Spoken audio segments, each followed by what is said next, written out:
بسم الله الرحمن الرحيم. إذا جاءك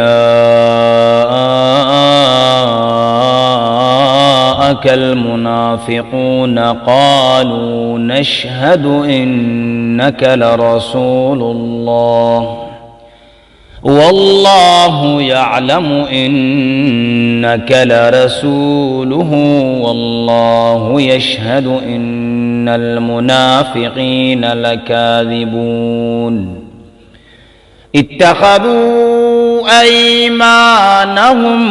جنة فصدوا عن سبيل الله إنهم ساء ما كانوا يعملون ذلك بأنهم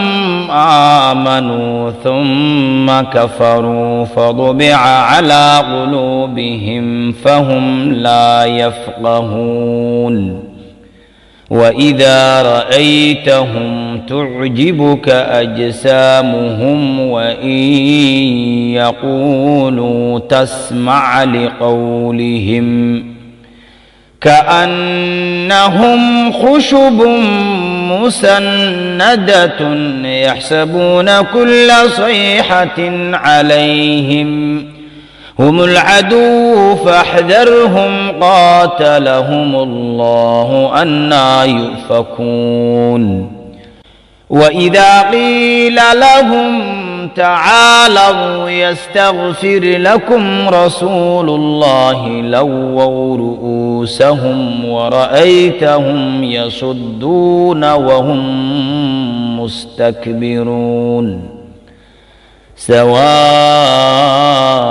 عليهم أستغفرت لهم أم لم تستغفر لهم لن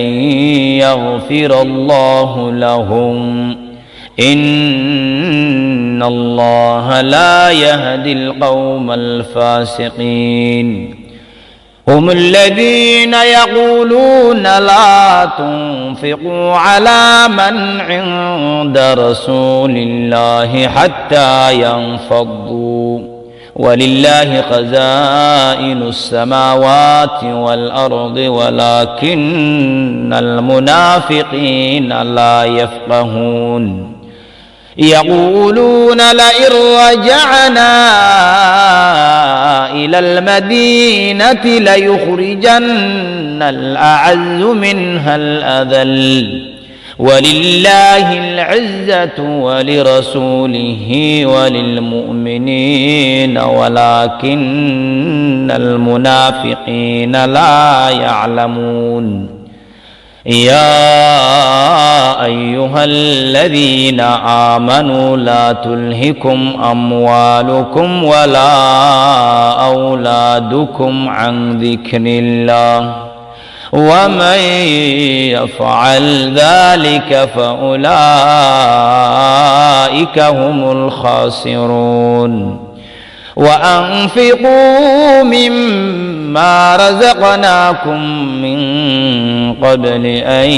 يأتي أحدكم الموت فيقول رب لولا أخرتني